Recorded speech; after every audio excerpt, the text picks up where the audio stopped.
Well, as you can imagine, security is tight ahead of the president's visit, and that includes close scrutiny of businesses that border the president's planned locations. Secret Service already in Belvidere. Jess Lipson went to one location in downtown Belvidere where agents stopped by. Jess, this must have been an unexpected surprise.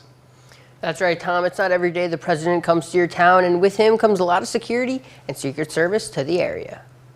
I saw the signs up that you can't park there. I'm like, what's going on for Thursday? Why can't I park out here? And I saw the signs there. I walked in, everybody's talking about it. I'm like, like what? And they're like, yeah, Biden's going to be here. Jeff Robertson manages Levo's Gaming and Bar, which is inside the area of Belvidere where President Joe Biden will be.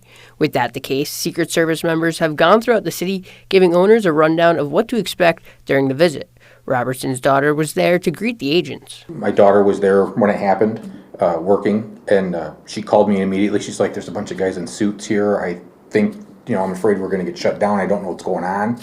And then when they explained what was going on, they, told her they were the Secret Service and kind of explaining how the area was going to be and with the checkpoints and all that. So it was definitely different. Robertson was born in Rockford and is now living in Belvidere. With the Stellantis deal and innovation in the area, he's excited for what is to come for his city. It's going to be good for just the overall, talking about Belvidere and talking about what's going on, and it's going to be good for just the area altogether, having a president visit and having just the area in the news. Robertson is also a realtor in Belvidere. He has helped Stellantis employees move to other locations when it was initially idled.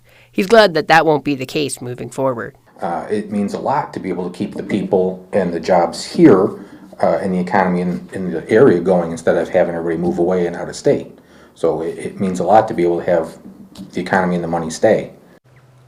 A few places I called say their hours are changing for tomorrow, so if you have any plans, your best bet is to call ahead of time to make sure they're open. Tom?